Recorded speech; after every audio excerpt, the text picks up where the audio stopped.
se prohibió la importación de productos que acá se podían producir.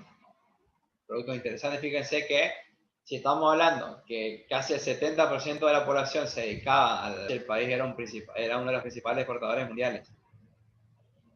Si estamos hablando que la mayoría de las industrias artesanales eran textiles y vestimenta, ¿para qué importar, por ejemplo, ceñidores, jergas, que eran una especie de colchón, ponchos? Es decir, los productos que acá sí se fabricaban, se trató de protegerlos, ¿no?, de la competencia extranjera. Piensen que podemos decir que no fue algo anhelado por las provincias, esperaban algún gesto de Buenos Aires, ya que no nacionalizaban la aduana, no dejaban que los buques extranjeros ingresen por los ríos Paraná y Uruguay, sobre todo.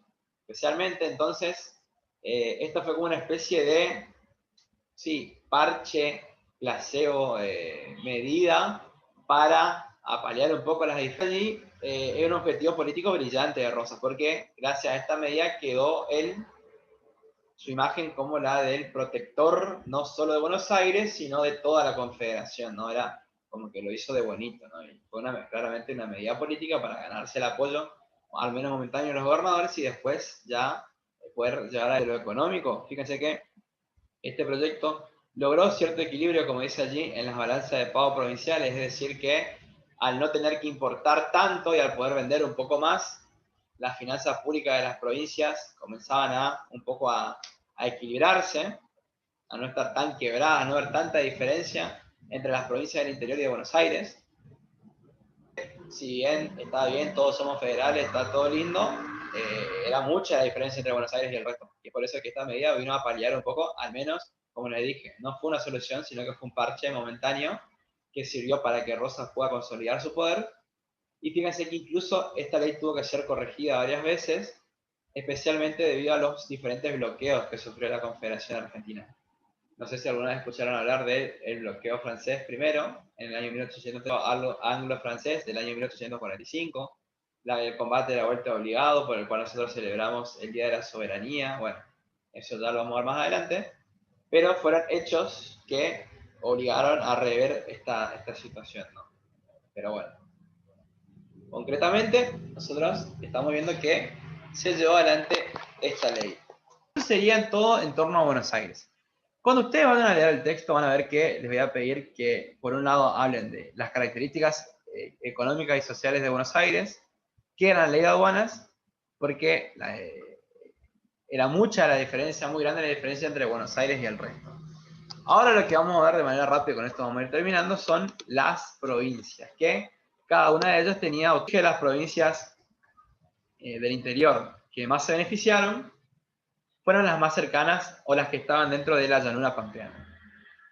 Inmediatamente, o sea, muy lejos de Buenos Aires, pero en segundo lugar, tenemos que hablar de la provincia de Entre Ríos, la cual se favoreció en la década de 1830 en adelante con el fin de los entre unitarios y federales en esa zona. Comenzó también a practicar la ganadería exportadora, a criar ganado, aprovechar que tenía la navegación del río Uruguay y limitaba con el sur de Brasil y con el país de Uruguay.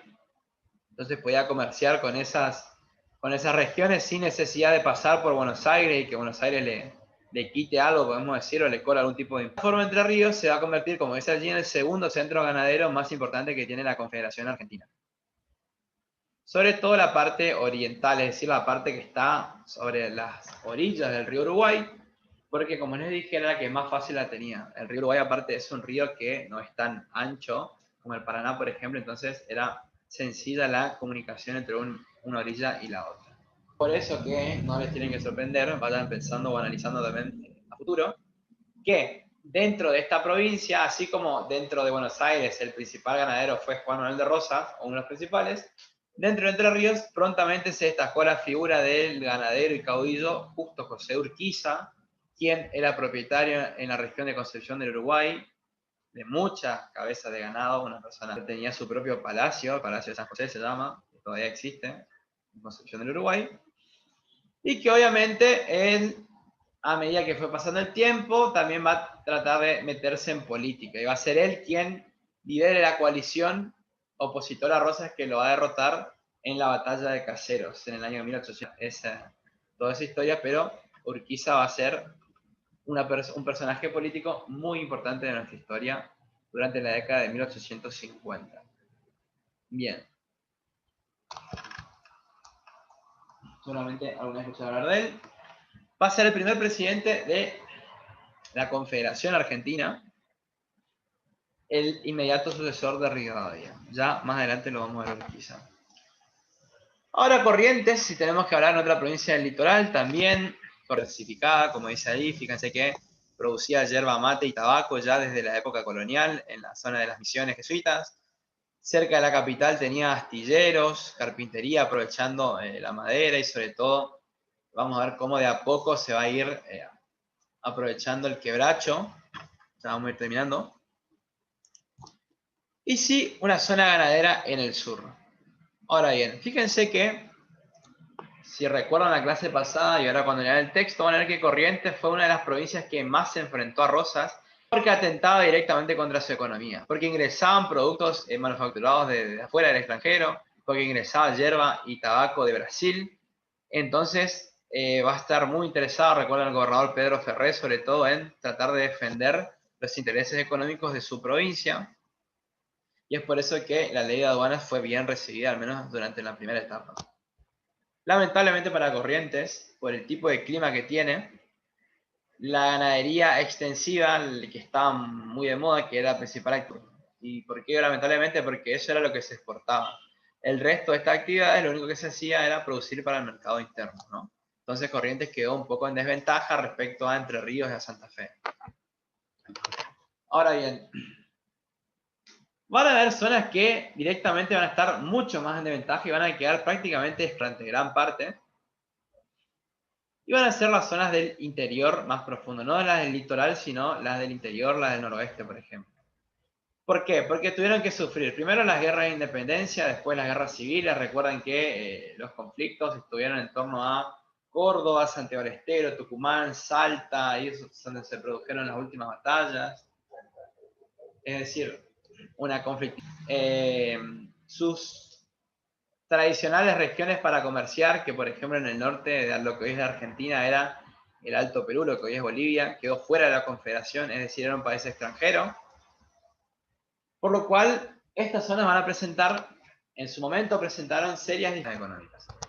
Como por ejemplo, las provincias de Salta y de Jujuy, de repente perdieron el comercio que tenían con las zonas del Alto Perú, como Bolivia, ya que encima Bolivia en esta época tenía salida al mar, tenía costas sobre el Pacífico, así que se volcó a comerciar con Perú, con Chile y no tanto con el norte de la Argentina. Algunas zonas de Bolivia, especialmente las zonas mineras, si recuerdan que minera tuvo una cierta reactivación hacia mediados del siglo XIX, pero ya obviamente no fue lo mismo que años anteriores ni demandaba los mismos productos. ¿Qué es lo que buscaban? Fíjense, miren acá esta segunda imagen. El país vecino buscaba las regiones capaces de producir justamente ganado vacuno. Ahora sí que es una zona montañosa, árida, por lo cual muy pocas zonas eran capaces de producir, es decir, de criar ganado. El este de Salta, zona de La Rioja, de Tucumán, por lo cual esta zona va a quedar muy limitada y va a quedar muy pobre. Va a pasar de tener una economía que exportaba y que proveía a otras zonas a básicamente ser una economía de subsistencia. Al menos durante... Lo mismo va a pasar con la región de Cuyo. Ustedes saben que la región de Cuyo estuvo siempre muy relacionada al mercado chileno.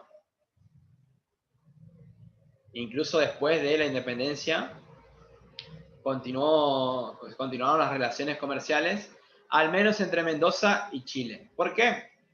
Porque nuevamente la Argentina era productora de ganado y Mendoza con... Entonces este ganado se criaba en Mendoza y se llevaba a Chile. Entonces ahí todo lo que sea comercio internacional ustedes saben que genera riqueza, ganancia, divisas, dólares hoy en día. Por eso era tan importante tener siempre una región con la cual comerciar. Lamentablemente para otras zonas como insertarse en este mercado ya que no tenían suelos aptos y los productos que ellos ofrecían como el vino, aceitunas, nueces, Chile los tenía, entonces tenían que tratar de venderlo hacia alguna otra parte de la Argentina, donde no siempre eran aceptados. ¿Por qué? Porque en la zona de Buenos Aires, en la zona pampeana, se traían los productos de afuera, era decirlo. Así que tenemos que Cuyo también presentaba un conflicto. Y por último tenemos que hablar de Córdoba, provincia que, sobre todo del centro hacia el sur, se va a volcar hacia el mercado atlántico, es decir, va a volcarse hacia el puerto de Buenos Aires, y obviamente nuevamente se repite el mismo patrón, aprovechar los suelos aptos para criar y exportar el cuero.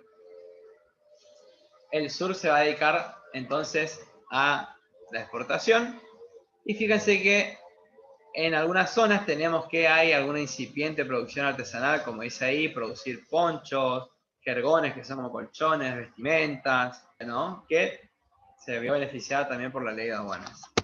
Con este mapa creo que es bastante claro, me interesa que quede bien claro que esta zona que estoy mostrando con el mouse, Buenos Aires, sur de Santa Fe, sur de Entre Ríos, sur de Córdoba, la región más rica de la Argentina hasta el día de hoy, la llanura pampeana y la zona mediterránea, al mercado atlántico, al océano Atlántico, la zona de Cuyo, especialmente Mendoza, fíjense acá, al mercado de Valparaíso y Santiago en Chile. Y esta zona, aislada, podemos decir en menor medida, a los que podían exportar, lo hacían, fíjense, con Bolivia. Nosotros acá en el Chaco todavía estábamos a los flechazos, no somos parte hasta la sede institucional de la Argentina. Así que bien, y con esto voy a terminar. ¿Cuál es el saldo de la economía argentina hasta mediados del siglo XIX? Por un lado, un crecimiento económico de la región mediterránea pampeana, Mendoza, Córdoba, Santa Fe, Entre Ríos y ni que hablar Buenos Aires, integrada al mercado mundial. ¿Qué pasó con el resto? Bueno, el interior tuvo una dispersión demográfica, es decir, perdió población, perdió sus históricos mercados. Obviamente que esto trajo crisis económicas internas, gente que se iba, así como ahora, a probar suerte a otros lugares.